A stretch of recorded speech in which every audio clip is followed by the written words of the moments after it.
In today's video, I'm going to teach you how to efficiently save and move spaces within ClickUp using templates.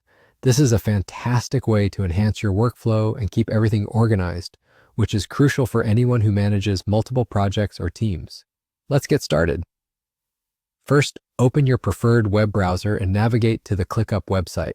Make sure you're logged into your account. Once you're in, you'll see your Workspace dashboard.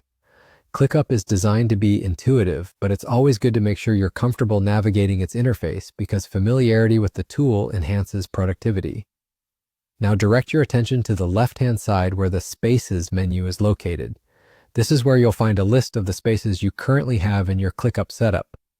Each space is like a folder that can contain different lists, tasks, and even other folders. Choose the space you wish to move. You can do this by simply clicking on it. Once you've selected your space, look for the three dots, often referred to as the ellipsis, located next to the space name. Clicking this will open a drop-down menu offering various options. In this menu, hover over the option labeled Templates to reveal more choices. Here, choose Save as Template.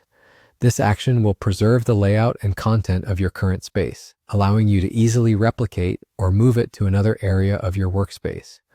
Once you've done that, you'll receive a notification confirming that your template has been saved successfully. Saving templates can be incredibly helpful, especially if you have specific setups you want to reuse across different areas or projects. Next, click on the Space menu once again and select Templates from the drop-down. This time you'll choose Browse a Template. A new window will open, displaying all the templates you've previously saved. Find the specific template that you created moments ago, the one representing the space you wish to move. Click on it to begin the upload process.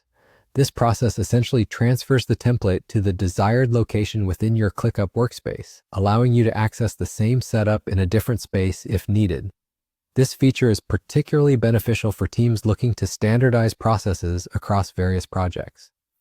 Once you have successfully uploaded and applied the template, you should see your space in the new desired section or as a new entity, depending on where you directed it to go. With that, you're all set. See how simple and efficient that was? This approach not only saves time, but ensures consistency across your projects. And there you have it, folks. You've effectively moved a space within ClickUp using templates. Whether you're streamlining collaboration or organizing tasks, dedicating a bit of time to mastering these methods can dramatically improve your efficiency. I hope you found this tutorial helpful. Don't forget to like and subscribe for more productivity tips and tutorials. Thank you for watching and have a great day.